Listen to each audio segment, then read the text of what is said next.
Voy a presentarles una investigación sobre la nanotecnología frente a las bacterias. Mi nombre es Geraldine Lorena Ruiz Rodríguez, estoy cursando pregrado en Medicina, cuarto semestre, en la Universidad Antonio Nariño, sede Circunvalar de Bogotá. La introducción. El problema de estudio es debido a que actualmente hay muchas bacterias en nuestro entorno, en donde varias de estas no nos causan daño alguno, pero por medio de ellas también se han descrito infecciones bacterianas que causan graves infecciones, puesto que cuentan con mecanismos de resistencia a los antibióticos. Los objetivos son investigar cómo impactar los mecanismos de resistencia a las bacterias de manera que mueran aquellas que son resistentes a los antibióticos e investigar por medio de bases de datos estudios en donde hayan implementado la nanotecnología para matar las bacterias resistentes a los antibióticos. Como metodología, tenemos que para realizar la investigación sobre cómo a partir de la nanociencia y la nanotecnología se pueden tratar la resistencia bacteriana que causa infecciones graves. Para esto se buscaron en diferentes bases de datos artículos en donde se implementa la nanotecnología para combatir la resistencia antibiótica, en donde se usaron algunas palabras clave como nanotecnología, antibióticos, superbacterias y resistencia antibiótica, entre otros. Para entender un poco los mecanismos de resistencia a antibióticos, tenemos 4 principales mecanismos. El primero de ellas son las enzimas hidrolíticas, que son que las bacterias sintetizan enzimas que hidrolizan al antimicrobiano, destruyendo su acción antibacteriana sin tener la posibilidad de actuar sobre el microorganismo. Un ejemplo de los que nos da la imagen es la inactivación por enzimas beta-lactamasas. Las beta-lactamasas son enzimas que hidrolizan la unión peptídica endocíclica del anillo beta-lactámico de las bacterias del antibiótico, en donde la producción de beta-lactamasas es el mecanismo más frecuente de resistencia antibiótica. Existen continuas mutaciones que producen expresión de beta-lactamasas de espectro extendido, manifestándose como resistencia a las cefalosporinas de tercera generación como ceftriaxona, que es un medicamento, un antibiótico. Para combatir esta resistencia se utiliza un inhibidor enzimático que tiene mayor afinidad a la enzima e impide la destrucción del antimicrobiano y de esta manera permite su acción. Como segundo mecanismo tenemos la modificación del sitio activo. La modificación de un aminoácido genera un blanco diferente y así disminuye la afinidad de unión para el antimicrobiano. Hay 2 tipos de modificaciones: la modificación de PBP, que es Penicillin Binding Protein, que es un complejo enzimático que permite la síntesis del peptidoglicano, que es un compuesto de la pared celular de las bacterias, principalmente en las bacterias gram positivas. Si se produce mutación del sitio de unión al antimicrobiano, como los beta-lactámicos, estos no pueden actuar y se genera resistencia a ellos. La otra modificación es la modificación ribosomal, en donde los genes ERMA y ERMB producen modificación del sitio activo al ribosoma mediante metilación. Este mecanismo es importante en la resistencia a macrólidos en Streptococcus pneumoniae y piógenes. Como tercer mecanismo de resistencia tenemos la disminución de la permeabilidad de la pared celular al ingreso del antimicrobiano. Esto consiste en una serie de cambios en el diámetro y o número de porinas que pueden bloquear el ingreso del antimicrobiano a la bacteria. Debido a que existe una disminución en la expresión de porinas, y con ello no permite que el antibiótico ingrese a la bacteria y pueda generar la muerte de esta. El cuarto y último mecanismo son las bombas de flujo, o también llamadas la producción de bombas de expulsión. Esto consiste en que transporta el antimicrobiano hacia el exterior de las células sin modificarlo, pero sin acción antimicrobiana.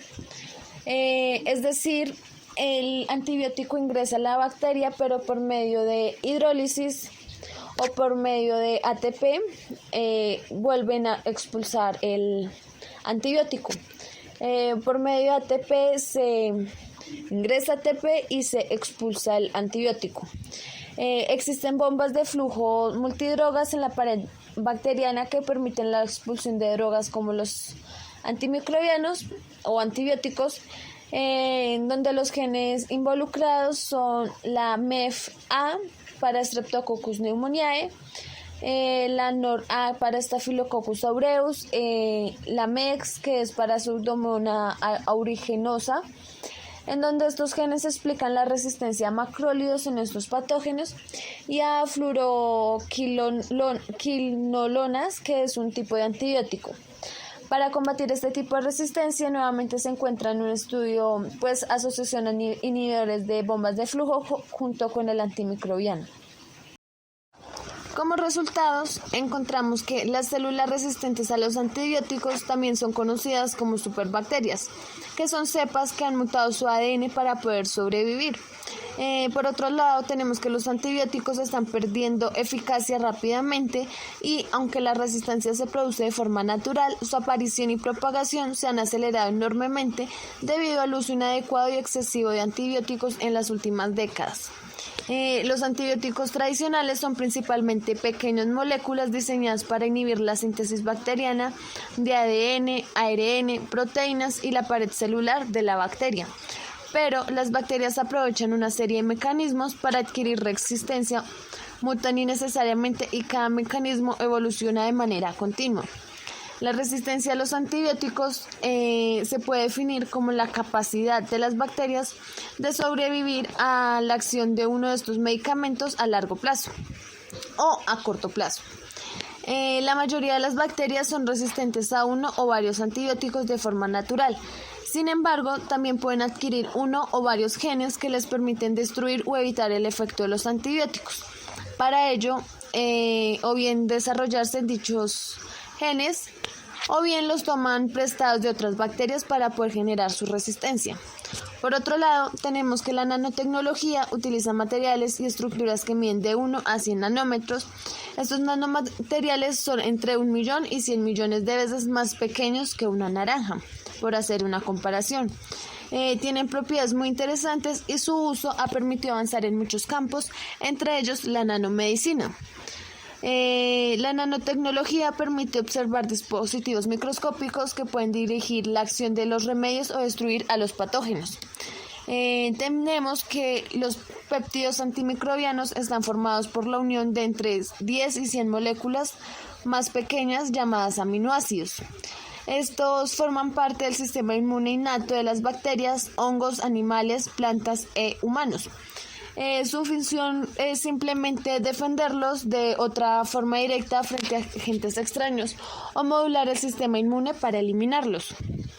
Recientemente se han estudiado distintos tipos de nanomateriales para el transporte de péptidos antimicrobianos. Los péptidos pueden unirse a nanomateriales mediante un enlace químico o de distintas interacciones, o también pueden ser encapsulados por ellos. Esto permite aumentar la eficacia del tratamiento, impidiendo la degradación del péptido o favoreciendo su liberación en un lugar específico. También permite reducir la toxicidad y los efectos secundarios. De esta forma, se está un poco más cerca de solucionar los inconvenientes que han impedido la aprobación del uso de péptidos antimicrobianos en humanos. Por otro lado, tenemos que los nanomateriales pueden ser incorporados a una superficie para reducir la adhesión de las bacterias, evitar su destrucción y la formación de biopelículas. Las biopelículas son un mecanismo de resistencia en donde forman una especie de cápsula para no permitir que ingrese el medicamento a la bacteria. Esto es muy interesante en el caso de dispositivos médicos como prótesis o vendajes también. Por este motivo, la nanotecnología es una herramienta prometedora en el ámbito de la ingeniería de tejidos y biomateriales para combatir desde bacterias hasta cosas superiores. También tenemos otro método que es distribuir remedios dirigidos. ¿En qué se basa esto? Los mecanismos se pueden dividir a grandes rasgos en dos categorías: aumentar la potencia de los antibióticos existentes y ejercer acciones bactericidas completamente nuevas sin antibióticos. En la primera categoría, los nanomateriales actúan como portadores y su diseño se centra principalmente en orquestar la liberación temporal espacial de la carga útil de antibióticos. Los nanomateriales pueden administrar perfectamente antibióticos a las bacterias, que es un mecanismo que mejora la potencia del fármaco al reducir la exposición general del organismo de la persona a los remedios. Estos portadores de fármacos basados en nanomateriales pueden superar las bacterias celulares y administrar antibióticos al citoplasma para matar las bacterias intracelulares. Además, los nanomateriales pueden administrar múltiples antibióticos y programar sus perfiles de liberación para inhibir más de un objetivo bacteriano. Otro de los métodos es matar microorganismos peligrosos. Esta segunda categoría son cuando los nanomateriales confieren mecanismos que matan las bacterias sin usar antibióticos. ¿Qué quiere decir esto? Que los nanomateriales pueden generar daños letales a los patógenos a través de procesos predominantemente físicos o bioquímicos. También se han logrado fabricar materiales a granel con superficies nanoestructuradas para evitar la adhesión de bacterias o para matar las bacterias adheridas. Recordando que la adhesión de las bacterias es otro mecanismo de resistencia que tienen estas para no permitir su muerte. Los nanomateriales son prometedores para reducir el uso de antibióticos para infecciones asociadas con dispositivos médicos e implantes. También tenemos por otro lado que existen los nanoobjetos, que son independientes, que mejoran la potencia de los antibióticos o confieren actividad bactericida sin usar antibióticos. La actividad bactericida es poder eliminar también la bacteria. Es un medio para eliminar la bacteria sin usar antibióticos.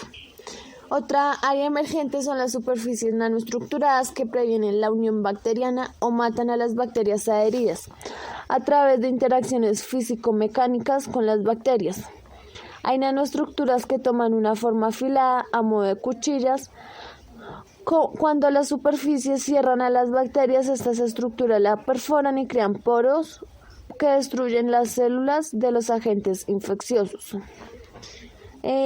Para finalizar, también encontramos las máquinas moleculares. La máquina molecular ha conseguido esta proeza, que ha sido desarrollada en la Universidad de Rice de Houston, en Texas, y consiste en una paleta que gira a 3 millones de rotaciones por segundo cuando se activa mediante la luz. Estas máquinas consiguieron perforar las paredes celulares de la bacteria Klebsiella pneumoniae y destruirla en cuestión de minutos. Tengamos en cuenta que esta cepa mutante ha demostrado una resistencia contra los antibióticos conocidos, como lo son la penicilina, que pues es un antibiótico potente. Las máquinas moleculares son capaces de destruir bacterias resistentes a los antibióticos, por medio de que perforan las paredes celulares y devuelven a los antibióticos la capacidad de vencer enfermedades infecciosas, y también pueden destruir células cancerígenas. Las bacterias están protegidas por una serie de capas y proteínas que muchas veces las hacen más inmunes a los antibióticos porque no pueden superar estas barreras. Sin embargo, no pueden defenderse de una máquina que se les acerca y que con su paleta giratoria destruye su protección natural mediante una acción mecánica y no por un efecto químico, como sería el caso de un antibiótico. Esta máquina molecular consiguió que un fármaco antibacteriano al que había desarrollado resistencia penetrara en Klebsiella pneumoniae y acabara con su labor infecciosa. En la imagen podemos observar la bacteria Klebsiella pneumoniae después de la intervención combinada de máquinas moleculares y antibióticos, dado que se demostró que hay una mayor efectividad cuando se junta la acción de la máquina molecular con un antibiótico. Las flechas amarillas nos indican las áreas que interrumpieron la pared celular de la bacteria, mientras que la flecha púrpura muestra donde la bacteria ha penetrado en su citoplasma y esta imagen fue sacada de Don Gallup Dash de Texas. Para finalizar, tenemos las conclusiones.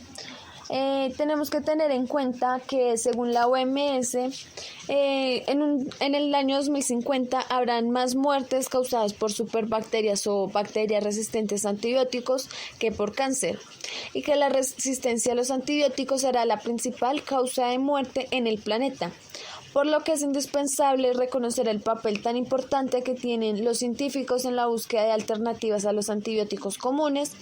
Sin embargo, la lucha contra la resistencia a los antibióticos es responsabilidad de todos y cada uno de nosotros, ya seamos ciudadanos, políticos, profesionales o empresas del sector sanitario, agricultor o ganaderos. Tenemos que cambiar nuestra actitud debido a que nosotros mismos generamos esta resistencia antibiótica debido a que consumimos antibióticos sin realmente necesitarlos. Debemos defender un consumo responsable de antibióticos para ello, para evitar que las infecciones se conviertan en una nueva pandemia. Para finalizar, por medio de este estudio se logró evidenciar una nueva área de investigación para poder combatir la resistencia antibiótica, que algunas bacterias con factores de virulencia o mecanismos de resistencia antibiótica evaden el efecto del antibiótico y así producir patogenicidad al hospedero. La nanotecnología ha avanzado mucho en el ámbito de la medicina, en donde se encuentran distintos mecanismos de acción para poder eliminar estas superbacterias, ya sea por medio de distribuir remedios dirigidos e inclusive máquinas moleculares que son capaces de destruir las bacterias con dicha resistencia antibiótica. Para finalizar, tenemos las referencias, 4 principales referencias que nos ayudaron a esta investigación. Muchas gracias.